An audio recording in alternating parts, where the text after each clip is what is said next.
Welcome, good morning class. Today we are going to revise natural science unit 4, यानी कि natural science में हम जो इकाई 4 है उसको रिवीजन करेंगे, उसको दोहराएंगे। तो एक बार देख लेते हैं, काफ़ी सारे टॉपिक्स हैं जिनको हम लोग ऑलरेडी डिस्कस कर चुके हैं। वो कौन कौन से टॉपिक्स हैं उनके बारे में एक बार देख लेते हैं। उसके बाद जो हमारा आज का टॉपिक होगा हम लोग उसको स्टार्ट करेंगे। तो सबसे फर्स्ट जो टॉपिक हमारा था यूनिट 4 में मेजरमेंट, यानी कि हम लोग मापन से रिलेटेड चीज़ों के बारे में ऑलरेडी डिस्कस कर चुके हैं, यानी कि रिविजन उसका हो चुका है। Measurement of length, mass and time के बारे में हम लोग डिस्कस कर चुके हैं। जो दूसरा हमारा जो टॉपिक था यानी कि यूनिट 4 की जब हम लोग बात करते हैं तो उसमें क्या था, प्रेशर एंड डेंसिटी की बात की थी, यानी कि दाब एवं घनत्व के बारे में हम लोग ऑलरेडी डिस्कस कर चुके हैं। उसके बाद जो आपका थर्ड पॉइंट था, यानी कि थर्ड जो टॉपिक हमारा था जिसको हम लोगों ने डिस्कस किया था आई थिंक प्रीवियस क्लास में, जो था आपका वर्क एंड एनर्जी, यानी कि कार्य एवं ऊर्जा जो थी उसको हम लोगों ने डिस्कस किया था। किस तरह से क्या चीज़ें थी या डेफिनेशन रही थी या यूनिट जो भी चीज़ें थी तो उसके बारे में ओवरऑल हम लोग ने बात की थी। तो इस तरीके से ये सारे टॉपिक्स ऑलरेडी हम लोग यूनिट 4 में पढ़ चुके हैं, यानी कि रिविजन हो चुका है उनका। आज का जो हमारा टॉपिक है उसी के आगे हम लोग कंटिन्यू करेंगे, जो कि है ग्रेविटेशन, मास एंड वेट की हम लोग बात करेंगे। जो हमारा टॉपिक है सिलेबस के अकॉर्डिंग, यानी कि हम लोग बात करेंगे, अगर हिंदी में कहें तो गुरुत्वाकर्षण की, यानी कि सबसे पहले हम लोग बात करें गुरुत्वाकर्षण, द्रव्यमान तथा भार, यानी कि वेट के बारे में हम लोग बात करेंगे। तो उसी से यही हमारा आज का टॉपिक है जिसको हम लोग डिस्कस करेंगे। तो सबसे पहले देख लेते हैं कि क्या क्या चीज़ों को हम लोग इसमें मेनली या मुख्य तौर पे किन चीज़ों को हम लोग ध्यान से पढ़ेंगे चीज़ों को। तो सबसे फर्स्ट इसमें बात करेंगे हम लोग ग्रेविटेशन की, यानी कि गुरुत्वाकर्षण की बात करेंगे हम लोग। इसमें किस तरह से क्या चीज़ें हैं गुरुत्वाकर्षण से रिलेटेड, यानी ग्रेविटेशन से रिलेटेड जो भी चीज़ें हैं उसके बारे में हम लोग डिस्कस करेंगे। उसके बाद जो आएगा है वो है आपका मास, यानी कि मास के बारे में हम लोग डिस्कस करेंगे, जो भी उससे रिलेटेड चीज़ें हैं। और थर्ड एंड लास्ट चीज़ आ जाएगा आपका वेट, यानी कि भार के बारे में हम लोग डिस्कस करेंगे। तो शुरू करते हैं। हमारा जो आज का टॉपिक है ग्रेविटेशन, मास एंड वेट, यानी कि गुरुत्वाकर्षण, भार एवं हम बात करें गुरुत्वाकर्षण, द्रव्यमान एवं भार, जिसको हम लोग डिस्कस करेंगे। तो आपको स्क्रीन पर दिख रहा होगा ग्रेविटेशन। सबसे पहले हम लोग स्टार्ट करते हैं ग्रेविटेशन से, यानी कि गुरुत्वाकर्षण के बारे में बात करेंगे कि क्या है, उससे जितने भी रिलेटेड चीज़ें हैं उसको हम लोग ध्यान से देखेंगे। तो सबसे फर्स्ट आपको दिख रहा होगा स्क्रीन पे ग्रेविटेशन के बारे में, उसको हम लोग स्टार्ट करते हैं। Newton was forced to think about gravitation, यानी कि कह सकते हैं कि न्यूटन साहब बहुत बड़े साइंटिस्ट हैं। उन्होंने सबसे पहले इस चीज़ को उनके माइंड में आया, या कह सकते हैं इस चीज़ के बारे में, यानी कि जो हमारा टॉपिक है गुरुत्वाकर्षण के बारे में, सबसे पहले उन्होंने ही इन चीज़ों के बारे में ध्यान दिया या इन सब चीज़ों के बारे में बताया। On the basis of his observation, किस बेसिस पे, किस आधार पर उन्होंने इन सब चीज़ों के बारे में बताया, या जिस बारे में हम लोग डिस्कस कर रहे हैं गुरुत्वाकर्षण की बात हम लोग कर रहे हैं, उन्होंने अपनी ऑब्जर्वेशन से ये चीज़ें बताई। ऑब्जर्वेशन को अगर हिंदी में हम लोग कहें तो उसका होगा निरीक्षण, यानी किस तरीके से चीज़ों को उन्होंने ऑब्जर्व किया और उन्होंने बताया कि गुरुत्वाकर्षण बल क्या है, या गुरुत्वाकर्षण के बारे में उन्होंने बताया। He found that the earth pull the object with a force, उन्होंने ये पाया कि जो अर्थ है, हमारी जो पृथ्वी है, वो जो भी ऑब्जेक्ट्स होते हैं या जो भी मटेरियल या जो भी चीज़ें हैं उसको अपनी तरफ खींचती है एक फोर्स से। फोर्स यानी कि एक बल से अपनी तरफ खींचती है, जो कि ग्रेविटेशनल फोर्स कहलाता है, यानी कि called gravitational force. He propose the universal law of gravitation, यानी कि उन्होंने क्या प्रस्तुत किया, उन्होंने ये सारी चीज़ें ऑब्जर्व की, उन्होंने ये पाया, जिस भी तरीके से चीज़ें बताई गई तो उन्होंने क्या किया, he propose the universal law of gravitation को प्रपोज किया, यानी कि उन्होंने इस नियम को दिया, जिसको हिंदी में अगर हम कहें तो क्या कह सकते हैं, यानी कि हिंदी में अगर हम कहें इसको यूनिवर्सल लॉ ऑफ ग्रेविटेशन को, तो गुरुत्वाकर्षण का सार्वत्रिक नियम कह सकते हैं। तो इस चीज़ को इन्होंने प्रपोज किया था। नेक्स्ट इसमें हम देख सकते हैं कि Newton concludes that all objects in the universe attract each other, यानी कि उन्होंने क्या एक तरीके से हम कह सकते हैं क्या कंक्लूड किया, या इसका इस तरीके से कि किस निष्कर्ष तक वो पहुंचे कि यहाँ पे दिया हुआ कि all objects in the universe, जितने भी ऑब्जेक्ट हैं, यानी कि सभी ऑब्जेक्ट जो हमारे विश्व या ब्रह्मांड में हैं, अट्रैक्ट ईच अदर, एक दूसरे को क्या करते हैं, आकर्षित करते हैं, अट्रैक्ट करते हैं। This force of attraction between object, अब ये जो आकर्षण फोर्स है ऑब्जेक्ट्स के बीच में जो है, is called the gravitational force. और ये फोर्स क्या कहलाता है, ग्रेविटेशनल फोर्स कहलाता है, यानी कि हम कह सकते हैं गुरुत्वीय फोर्स, यानी कि इस तरीके से बल कहलाता है। नेक्स्ट जो इसमें हमारा आता है उसको हम देख सकते हैं, जो कि है यूनिवर्सल लॉ ऑफ अट्रैक्शन, यानी कि जो हमारा हेडिंग है वो है गुरुत्वाकर्षण का सार्वत्रिक नियम के बारे में हम लोग देखेंगे किस तरह से क्या चीज़ें हैं। Every object in the universe attract every other object with a force which is proportional to the product of their mass, यानी कि जो भी कह सकते हैं प्रोपोर्शनल है, यानी कि अनुक्रमानुपाती है। और एक और टर्म आता है जो बहुत इंपॉर्टेंट हो जाता है हिंदी में, इन्वर्सली प्रोपोर्शनल यानी कि विद क्रमानुपाती जिसको कहा जाता है। तो क्या हो जाता है, जो भी मास हो जाता है यानी कि जो द्रव्यमान है उसके प्रोडक्ट के अनुक्रमानुपाती, यानी कि इस तरीके से कह सकते हैं कि प्रोपोर्शनल होता है। और जो उसका डिस्टेंस होगा आपका, यानी कि आर कह सकते हैं, यहाँ पे दिया हुआ है, and inversely proportional to the square of the distance between them. उन दोनों के बीच की जो दूरी होगी, यानी कि हम डिस्टेंस की बात कर सकते हैं, आर के इनवर्सली प्रोपोर्शनल होगा। This is called universal law of gravitation. और ये क्या कहलाता है, गुरुत्वाकर्षण का सार्वत्रिक नियम जिसको हम कह सकते हैं, यानी कि यूनिवर्सल लॉ ऑफ ग्रेविटेशन कहलाता है। And this force is known as gravitational force. और ये जो फोर्स है, यानी कि ये जो बल है, क्या कहलाता है, ग्रेविटेशनल फोर्स, यानी कि गुरुत्वाकर्षण बल कहलाता है। आप फॉर्मूला देख सकते हैं, स्क्रीन पे आपको दिख रहा होगा, F capital F is equals to capital G capital M, यहाँ पे दिया हुआ है, into small M upon are square है। अब ये क्या चीजें हो जाती हैं, यानी फॉर्मूले को हम एक्सप्लेन करेंगे तो किस तरह से क्या चीजें हो जाती हैं, क्या रिप्रेजेंट करता है। एफ जो है आपको फोर्स को रिप्रेजेंट करता है, जी इज कह सकते हैं कि ग्रेविटेशनल कांस्टेंट है। एम जो हो जाता है आपका, जो कैपिटल एम है, is a mass of object, यानी कि जो मास है उसका ऑब्जेक्ट है। कैपिटल स्मॉल एम की जब हम लोग बात करते हैं तो is a mass of other object, जो दूसरा ऑब्जेक्ट है उसका मास हो जाता है। और आर की जब हम लोग बात करते हैं, यानी कि जो स्मॉल आर अपॉन दिया हुआ है, R is the distance between them, यानी उन दोनों के बीच में जो डिस्टेंस है उसको रिप्रेजेंट करता है, यानी कि बताता है। जी की जब हम लोग बात करते हैं, capital G is also known as gravitational universal constant, यानी कि कह सकते हैं कि एक नियतांक है जो कैपिटल जी की जब हम लोग बात करते हैं। The unit of G is, यहाँ पे दिया हुआ आपका न्यूटन मीटर स्क्वायर, के जी -2 पर पावर दिया हुआ है इसमें, तो ये एक चीज हो जाती है। तो यहाँ पे फॉर्मूला दिख रहा होगा आपका, capital F is equals to capital G capital M और उसके बाद दिया हुआ small M upon are square, ये फॉर्मूला हो जाता है। तो इस तरीके से ये चीज़ें हो जाती हैं। नेक्स्ट जो बहुत इंपॉर्टेंट चीज़ आती है वो इसमें है importance of universal law of gravitation की हम लोग बात करेंगे, यानी कि आपको स्क्रीन पे दिख रहा होगा किस तरह से क्या चीज़ें दी गई हैं। इंपॉर्टेंस यानी कि हम बात करेंगे यहाँ पर महत्व की, यानी किस चीज़ की महत्व की बात करेंगे, यूनिवर्सल लॉ ऑफ ग्रेविटेशन, यानी कि गुरुत्वाकर्षण के सार्वत्रिक जो नियम है उसके महत्व के बारे में हम लोग बात करेंगे, यानी उसकी इंपॉर्टेंस की बात करेंगे।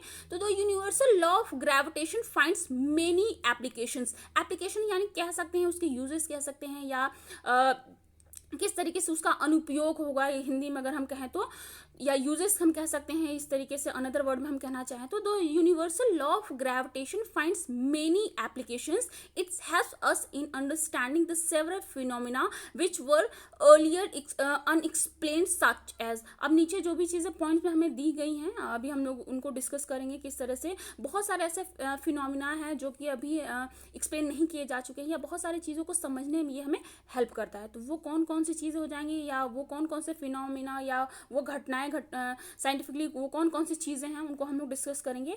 तो कुछ पॉइंट्स के थ्रू हम उन चीज़ों को समझ सकते हैं। तो आपको स्क्रीन पर दिख रहा होगा वो कुछ पॉइंट्स दिए गए हैं, तो वो कौन कौन सी चीज़ें हो जाती हैं उनको हम डिस्कस करेंगे। तो सबसे फर्स्ट पॉइंट हम देख सकते हैं, the force that bind us to the earth, यानी कि क्या कह सकते हैं, वो फोर्स जो हमें अर्थ से बांधे रखता है, या इस तरीके से कह सकते हैं। जो पॉइंट फर्स्ट आपका है। सेकेंड पॉइंट जो हमारा स्टार्ट होता है, यहाँ पे क्या चीजें हो जाएंगी, the motion of the moon around the earth, यानी कि जो अर्थ के अराउंड मून की जो मूवमेंट होता है, यानी कि जो चंद्रमा की पृथ्वी के किनारे गति होती है, तो वो एक फॉर्मूला फेनोमिना हो जाता है। थर्ड जो इसमें आता है, the motion of planet around the sun, यानी कि पृथ्वी के अराउंड कह सकते हैं, पृथ्वी के जो भी प्लैनेट्स होते हैं, यानी कि जो भी ग्रह अराउंड कर रहे हैं, रिवॉल्व कर रहे हैं या घूम रहे हैं, उनकी जो गति हो जाती है उसको समझने में। नेक्स्ट जो हमारा आता है point, the tides due to the moon and the sun, यानी कि क्या कह रहे हैं यहाँ पे, जो भी ज्वार भाटा आते हैं सूर्य और चंद्रमा के कारण, तो वो एक चीज़ हो जाती है।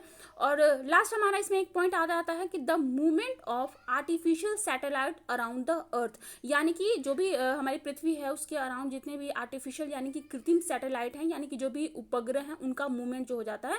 तो इस तरीके से ये कुछ आपके 5 पॉइंट्स दिए हैं या 5 फिनोमिनाज दिए हुए हैं, जिनमें हम कह सकते हैं कि हम लोग बात कर रहे थे यहाँ पे importance of universal law of gravitation की। तो वो इसको किस तरीके से बता सकते हैं कि किन किन चीज़ों के फिनोमिना में, या उनको समझने में, या उनको अंडरस्टैंड करने में ये हेल्प करते हैं। तो ये हो गया हमारा importance of universal law of gravitation.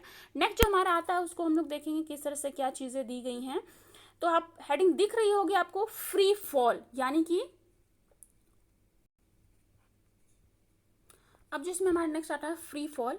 Free fall refers to the falling of object under gravity without any resistance और फोर्स, यानी कि किस तरीके से कह सकते हैं, किसी भी ऑब्जेक्ट का गिरना या इस तरीके से फॉल होना ऑब्जेक्ट अंडर ग्रेविटी, यानी कि गुरुत्वाकर्षण इस तरीके से कह सकते हैं, गुरुत्वी, विदाउट एनी रेसिस्टेंस, रेसिस्टेंस यानी हो जाता है कोई भी अवरोध, और फोर्स यानी कि बल कह सकते हैं। ब्रैकेट में आपका दिया हुआ है अदर देन ग्रेविटेशनल पुल, यानी कि जो भी गुरुत्वाकर्षण खिंचाव है उसके अलावा, तो ये एक चीज हो जाती है। उसके बाद जो हमारा नेक्स्ट पॉइंट आता है, यानी कि नेक्स्ट जो हेडिंग हो जाएगी हो जाएगा एक्सेलरेशन ड्यू टू ग्रेविटी, यानी कि गुरुत्वाकर्षण के द्वारा या उसके वजह से जो कह सकते हैं एक्सेलरेशन, यानी कि जिसको हिंदी में कहेंगे हम त्वरण, ठीक है। तो गुरुत्वाकर्षण के कारण जो त्वरण उत्पन्न होता है या एक्सेलरेशन ड्यू टू ग्रेविटी को हम लोग डिस्कस करेंगे, किस तरह से क्या चीजें हैं उसको हम देखेंगे। अब बात करते हैं यहाँ पे एक्सेलरेशन ड्यू टू ग्रेविटी की। जब हम लोग बात करते हैं, whenever an object falls toward the earth an acceleration is involve, this acceleration is due to the earth's gravitational force, therefore this acceleration is called the acceleration due to gravity, it is denoted by small g। यानी कहने का क्या मतलब, जब भी कोई चीज़ है या कोई भी ऑब्जेक्ट है वो अर्थ की तरफ गिरता है तो उसमें एक त्वरण यानी कि एक्सेलरेशन उत्पन्न होता है, इन्वॉल्व होता है।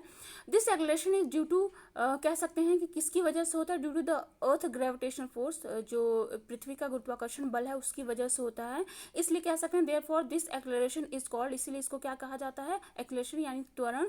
किस तरीके से चीज़ें हो जाती है, एक्सेलरेशन ड्यू टू ग्रेविटी यानी कि गुरुत्वाकर्षण के द्वारा जो त्वरण उत्पन्न हुआ है, और इसको किस तरीके से डिनोटेड किया जाता है, यानी कि हम किस तरीके से इसको लिखते हैं, स्मॉल जी से जो है इसको हम रिप्रेजेंट करते हैं। नीचे आपको स्क्रीन पर दिख रहा होगा for the body of mass m अगर हम लोग मानते हैं, ठीक है, तो F is equals to mg हो जाता है, यानी कि हम लोग ने पहले भी पढ़ चुके हैं कि फोर्स का अगर हम लोग फॉर्मूला देखते हैं तो F is equals to m into a होता है। ए यहाँ पे एक्सेलरेशन होता है, यानी कि अब यहाँ पे हम बात करेंगे, चूंकि हम बात करें यहाँ पे ग्रेविटी की, तो यहाँ पे एक जगह जो g हो जाता है वो गुरुत्वीय त्वरण जिसको हम कहेंगे, तो इसीलिए यहाँ पे mg आपको दिख रहा होगा फर्स्ट उसमें। फिर नेक्स्ट इसमें देख लेते हैं, ऑलरेडी हम लोग F इक्वल्स टू जी जो फॉर्मूला दिया हुआ सेकेंड वाला उसको हम लोग ऑलरेडी देख चुके हैं किस तरह से क्या चीज़ें आई हैं। Second is force on body due to earth gravitation, where ME जो हो जाएगा, यानी कि कैपिटल ME जो है is a mass of earth, यानी कि पृथ्वी का क्या हो जाएगा, मास हो जाएगा। अब यहाँ पे देखिए देख सकते हैं, यहाँ दिया हुआ कि mg जो हो जाएगा small m small g is equals to capital G ME और स्मॉल m दिया हुआ अपॉन r स्क्वायर, यानी कि जो रेडियस हो जाएगा। तो g को देखेंगे तो mm कट जाएगा, तो यहाँ पे आपका जो शॉर्ट फॉर्म में चीज़ें आ जाएंगी किस तरीके से कट आउट होके आ जाएगा, जो g की वैल्यू आ जाएगी, यानी कि small g is equals to जो फॉर्मूला होगा capital G ME upon r square हो जाएगा।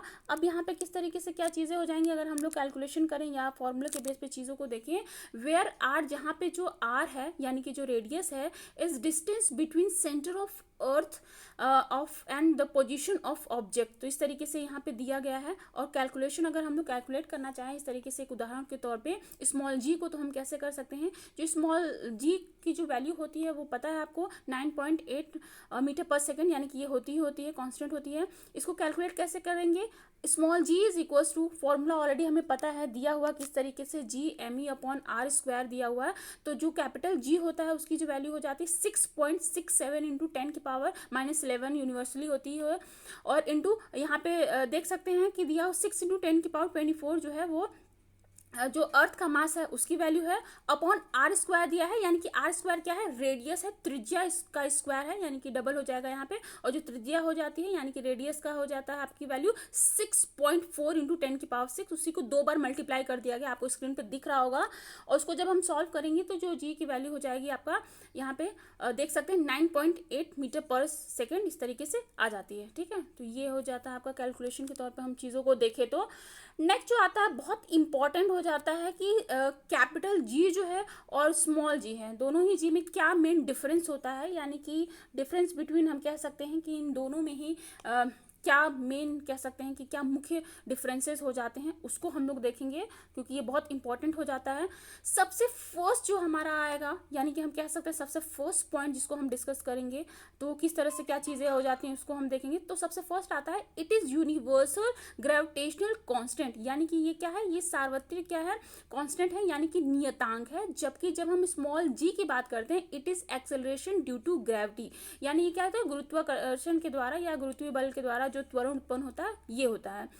फिर जो सेकंड पॉइंट इसमें आता है हमारा दिया है कि इट इज वैल्यू इज, मतलब कह सकते हैं it's value is constant anywhere in the universe, यानी कि हम कह सकते हैं जो कैपिटल जी है, अभी हम लोगों ने न्यूमेरिकल सॉल्व किया था उसकी वैल्यू हम लोगों ने देखी थी किस तरह से क्या थी।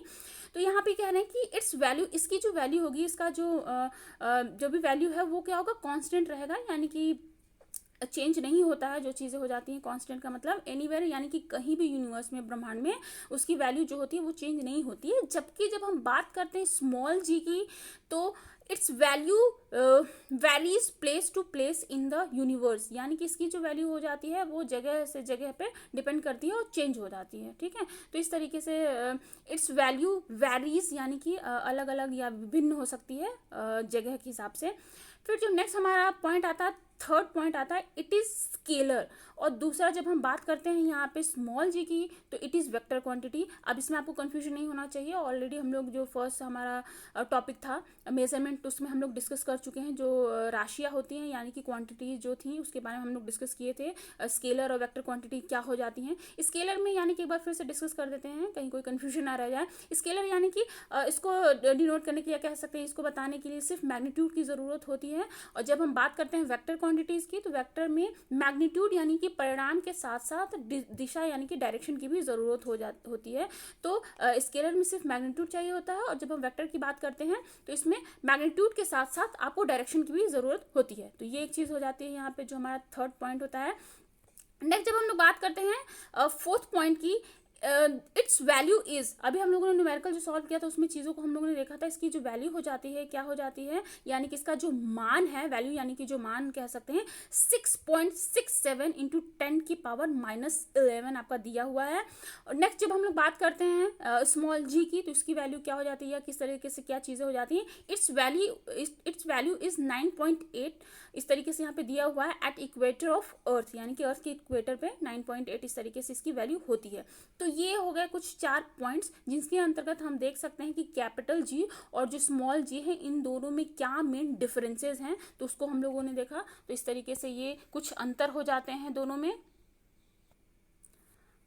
अब जो हमारा नेक्स्ट में आता है वो है मास, यानी हम बात करेंगे द्रव्यमान की। Mass of the body is defined as the amount of matter contain in it, यानी कह सकते हैं कि मास क्या होता है या मास को किस तरीके से हम डिफाइन कर सकते हैं। तो mass of body is defined, किस तरीके से डिफाइन किया जा सकता है, amount of matter contains in it, यानी कि पदार्थ की कितनी मात्रा उसमें है या उपस्थित है। इन अनदर वर्ड, यानी कि अगर दूसरे शब्दों में हम लोग कहें तो the mass of N object is the measure of it inertia, inertia यानी कि कह सकते हैं जड़त्व जिसको कहा जाता है। The SI unit of mass is KG, यानी कि जो एसआई पद्धति में हम कह सकते हैं उसका मात्रक जो हो जाता है वो केजी है। Mass is a scalar quantity, यानी कि जो मास है, हम बात कर रहे हैं यहाँ पे द्रव्यमान की, ये हमारी क्या है, ये हमारी अदिश राशि है। अदिश यानी कि स्केलर क्वांटिटी है, इसमें सिर्फ मैग्नीट्यूड की जरूरत होती है, डायरेक्शन की जरूरत नहीं होती है। तो ये एक बात हो जाती है। उसके बाद जो हमारा नेक्स्ट आता है वो है वेट, यानी कि हम बात करेंगे यहाँ पे भार की। आपको स्क्रीन पे चीजें दिख रही होंगी। Weight is defined as the force with which an object is pulled toward the centre of a planet. तो इस तरीके से कह सकते हैं हम कि, यानी कि अगर हम देखना चाहें तो इस तरीके से कह सकते हैं कि भार वो बल होता है जो कह सकते हैं कि जिससे कि वो पृथ्वी की ओर आकर्षित होता है। तो ये एक चीज़ हो जाती है। It's depend upon the mass of the body, और ये किस चीज़ पर निर्भर करता है, यानी किस चीज़ पर डिपेंड करता है, मास यानी कि यहाँ पे कह सकते हैं जो द्रव्यमान होता है उस पर डिपेंड करता है जो भी है। तो देख सकते हैं फॉर्मूला, डब्ल्यू का क्या फॉर्मूला हो जाता है, capital W is equals to m g. तो ये एक फॉर्मूला हो जाता है आपका। यहाँ पे एम जो है वो हो जाता है आपका द्रव्यमान, ठीक है, और जी जो है वो गुरुत्वीय त्वरण जिसको हम कह सकते हैं। तो इस तरीके से चीजें दी गई हैं। 1 kg weight is the force with which an object of mass 1 kg is pulled towards the earth। तो ये एक बात कह रहे हैं कि किस तरीके से 1 kg का जो मास है या द्रव्यमान है किस तरीके से खिंचा होगा, तो 1 kg weight is equals to 1 into 9 point, यहाँ पे कह सकते हैं 8 जो जी की वैल्यू होती है, तो 1 kg वेट जो हो जाएगा वो किसके बराबर हो जाएगा, 9.8 न्यूटन के बराबर हो जाएगा। तो ये आप क्लियरली यहाँ पे देख सकते हैं। Weight varies from place to place. अब इसके पहले हम लोग ने जब बात की थी कैपिटल जी और स्मॉल जी की, जब हम लोग बात की थी तो वैल्यूज़ की बात की थी किस तरीके से क्या, तो वहाँ पे वो कांस्टेंट बता रहे थे, और यहाँ पे जब हम लोग स्मॉल जी की बात कर रहे थे तो यहाँ पे क्या होता है, प्लेस टू प्लेस यानी जगह से जगह चीज़ें बदलती हैं, यानी कि वेरी करती हैं, चेंज होती हैं। Place as it depends on acceleration due to gravity, whereas the mass remains the same everywhere। तो इस तरीके से कह सकते हैं ग्रेविटी जो है वो चेंज होती रहती है और मास जो है वो हर जगह एक ही जैसा रहता है। तो ये एक चीज़ हो जाती है। नेक्स्ट जो हमारा हेडिंग आता है यहाँ पे, weight of an object on moon, यानी कि चंद्रमा पर किस तरीके से कह सकते हैं किसी भी ऑब्जेक्ट का वेट क्या होगा, तो उसके बारे में हम लोग डिस्कस करेंगे। यानी कि चंद्रमा पर किसी वस्तु का भार अगर हम लोग देखेंगे किस तरह से क्या चीज़ें हैं, तो उसको हम लोग देखेंगे। The acceleration due to gravity on the surface of moon is about 1/6, यानी 1/6 कह सकते हैं, that of in the earth surface, यानी कि अगर हम कंपेयर करें तो इस तरीके से 1/6 में डिफरेंस इस तरीके से आता है। उसके फलस्वरूप यानी उसके रिजल्ट के फलस्वरूप जो होगा किस तरह से क्या चीज़ें हो जाती हैं। A body of moon weight about 1/6 of its weight on the earth. यहाँ पे आप देख सकते हैं किस तरीके से जी की जो वैल्यू हो जाती है 9.8 मीटर पर सेकेंड हो जाती है। उसी को जब हम सॉल्व करेंगे तो GM इज इक्वल टू 1.63 हो जाएगा। यानी कि अगर हम लोग बात करते हैं यहाँ पे किस तरह से किसी भी वस्तु का जो द्रव्यमान है, या कह सकते हैं किसी भी वस्तु का चंद्रमा पर भार की जब हम लोग बात करते हैं तो किस तरह से क्या चीज़ें हो जाएंगी, उसको हम लोग जब देखते हैं तो चंद्रमा पर किसी वस्तु का जो भार है वो बल होता है जिसकी वजह से जो चंद्रमा है, यानी कि वो बल कह सकते हैं या वो फोर्स है जिससे कि क्या होगा, जो चंद्रमा है यानी कि जो मून है उस वस्तु को अपनी तरफ आकर्षित करता है, यानी कि अट्रैक्ट करता है। तो ये एक बात हो जाती है यहाँ पे। चूंकि आपको हमें पता है कि हमारी क्लास जो होती है वो बाइलिंगुअली होती है, तो थोड़ा सा एक बार हिंदी में भी चीज़ों को देख लेते हैं कि किस तरह से क्या चीज़ें हैं, तो उसके बारे में हम लोग देखेंगे। सबसे पहले बात कर लेते हैं यहाँ पे गुरुत्वाकर्षण, द्रव्यमान तथा भार, यानी कि ग्रेविटेशन, मास एंड वेट की हम लोग बात कर रहे थे। तो जब हम बात करते हैं ग्रेविटेशन की, सबसे फर्स्ट उसी को डिस्कस करेंगे किस तरह से क्या चीज़ें हैं।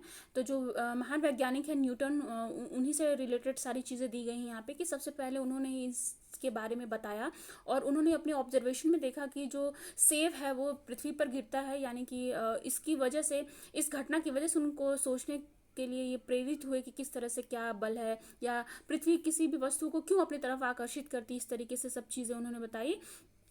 तो चंद्रमा पृथ्वी का चक्कर लगाता है। किसी वस्तु को जब ऊपर की ओर फेंकते हैं तो फिर वो कुछ ऊंचाई तक पहुंचने के बाद क्या होता है और फिर वो नीचे ही की ओर ही क्यों गिरता है। कहते हैं कि जब न्यूटन एक पेड़ के नीचे बैठे थे तो एक सेब उन पर गिरा। तो ये एक हिस्टोरिकल कहानी है, यानी कह सकते हैं ये उस टाइम की बात है जब चीज़ें इन्होंने बताई या इन्होंने जिस तरीके से चीज़ों को ऑब्जर्व किया।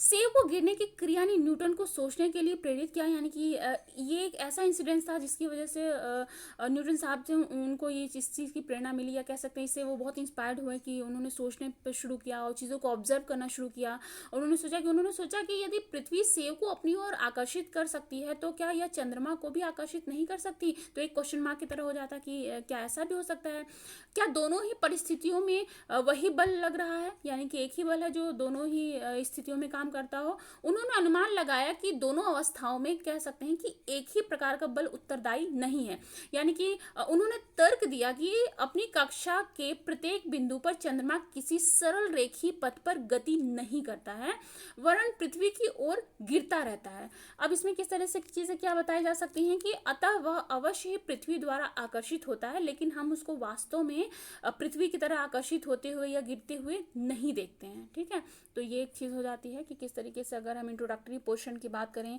या परिचय में किस तरह से क्या गुरुत्वाकर्षण से रिलेटेड चीज़ें हुई, तो वो एक चीज़ हो जाती है।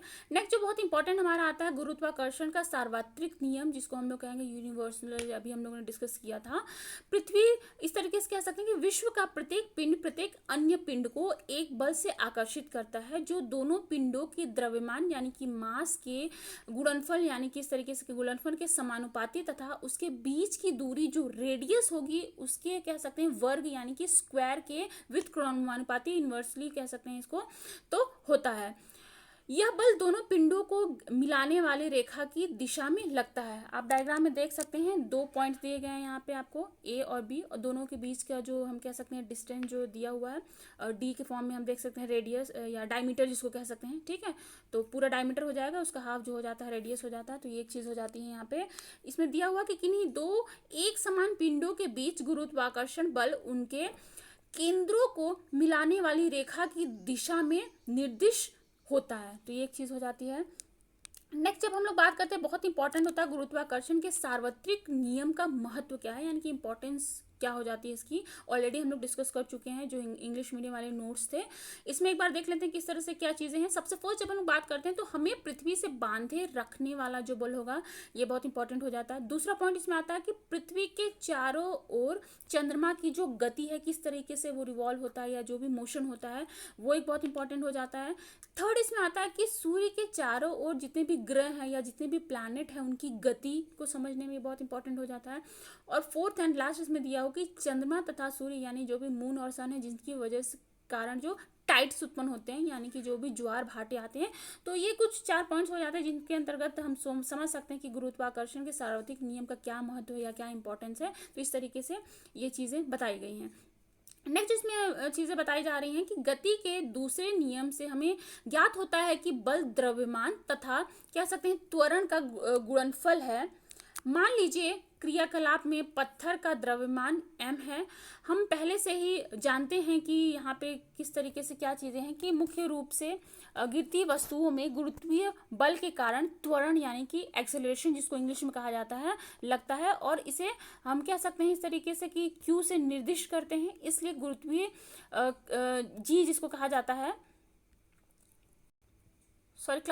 यानी कि जी जिसको कहेंगे, इसलिए गुरुत्वीय बल का परिणाम जो हैगा एफ कह सकते हैं कॉमा द्रव्यमान तथा गुरुत्वीय त्वरण के गुणनफल के बराबर होता है। अर्थात यहाँ पे हम देख सकते हैं F is equals to m g दिया हुआ है। एम यानी कि आपका हो जाता है मास और जी जो हो जाता है वो गुरुत्वीय त्वरण जिसको दर्शाता है, यानी कि ग्रेविटेशनल एक्सेलरेशन जिसको कह सकते हैं हम। यानी कि नॉर्मली अगर हम देखेंगे तो एफ का जो फॉर्मूला होता है, बल का जो फॉर्मूला होता है वो m इंटू ए होता है, यहाँ पे g हो जाएगा चूंकि हम यहाँ पे ग्रेविटेशन की बात कर रहे हैं, गुरुत्वीय त्वरण ये हो जाता है। बाकी का नीचे देख सकते हैं कि m g is equals to capital G दिया हुआ है यहाँ पे, और m कैपिटल M जो है और small m upon d square. Already हम लोग चीज़ें डिस्कस कर चुके हैं, तो ये किस तरह से क्या चीज़ें हो जाएंगी उसको एक बार फिर से देखेंगे किस तरह से इसको जब हम सॉल्व करेंगे तो किस तरह से क्या चीज़ें हो जाएंगी। आप देख सकते हैं एम जी और इज इक्वल्स टू जो फॉर्मूला दिया हुआ capital G capital M small M upon d square है। इसके पहले जो हम लोग ने डिस्कस किया था डी के जगह पे वहाँ पे आर था, आर यहाँ पे वो भी डिस्टेंस यानी कि जो दूरी थी वही चीज़ थी, और यहाँ पे भी हम लोगों ने डायग्राम में देखा कि किस तरह से यहाँ पे ये जो डायग्राम है इन दोनों का जो डिस्टेंस हो जाता है डी से रिप्रेजेंट किया है, तो डी आर एक ही चीज़ हो जाती है। अब यहाँ पे इसको जब हम लोग सॉल्व करेंगे तो एम एम कट जाएगा, तो जो फॉर्मूला आ जाएगा आपका small g is equals to capital G, और यहाँ पे हो जाएगा स्मॉल एम तो ऑलरेडी कट चुका है तो capital M upon d square. D square यहाँ पे क्या चीज़ हो जाती है, जो दूरी हो जाती है। यहाँ पर एम पृथ्वी का जो है वो द्रव्यमान है, यानी कि जो अर्थ का मास हो जाता है वो कैपिटल एम हो जाता है, तथा डी जो है वो वस्तु तथा पृथ्वी के बीच की जो दूरी है यानी कि जो डिस्टेंस है उसको रिप्रेजेंट करता है। अब इसमें किस तरह से क्या चीज़ें गई कि मान लीजिए कि एक वस्तु पृथ्वी पर या उसकी सतह के पास है, ठीक है, तो समीकरण या इक्वेशन की जब हम लोग बात करते हैं तो उसमें दूरी जो है वो डी पृथ्वी की त्रिज्या आर के बराबर होगी। इस प्रकार पृथ्वी की सतह पर या उसके समीप रखी वस्तुओं के बीच जो हम वस्तुओं के लिए क्या फॉर्मूला हो जाएगा हम देख सकते हैं, m g is equals to capital G दिया हुआ है, m is proportional to small M upon are square दिया हुआ है। और इसी तरीके से यहाँ पे भी अगर हम इसको सॉल्व करेंगे तो एम एम कट आउट होकर आपका जी जो है वो जो ऑलरेडी पहले हम लोग देख चुके हैं कि स्मॉल जी जो है वो is equals to capital G जो कि कांस्टेंट हम कह सकते हैं, और capital L upon are square, इस तरीके से ये फॉर्मूला आ जाएगा। तो ये एक चीज़ हो जाती है। उसके बाद जो बहुत इंपॉर्टेंट हमारा आता है, आपको दिख रहा होगा, द्रव्यमान की हम लोग बात करेंगे, यानी बात करेंगे यहाँ पे मास की, किस तरह से क्या होता है मास।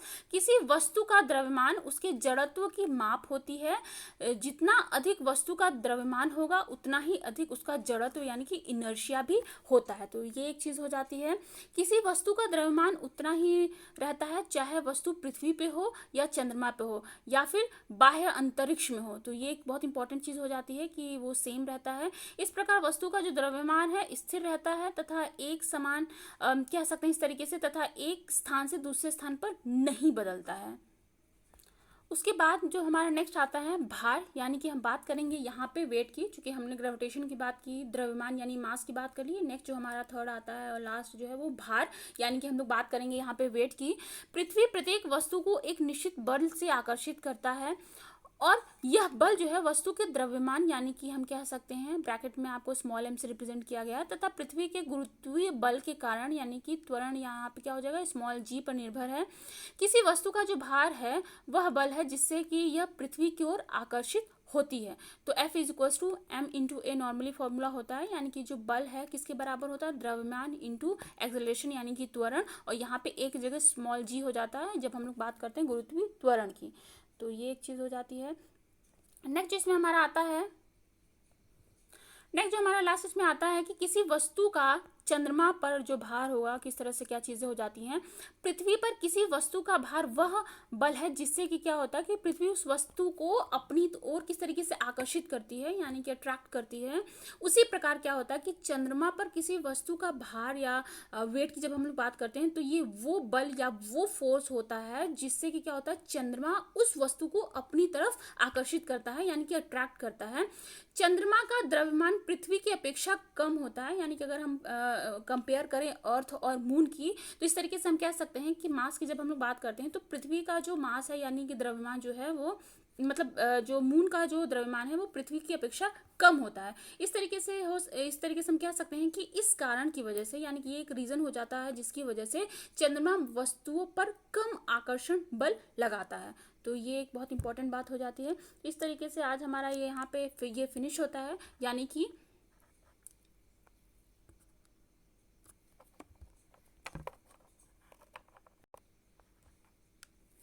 Okay thank you class. बाकी का हम लोग नेक्स्ट आगे कंटिन्यू करेंगे।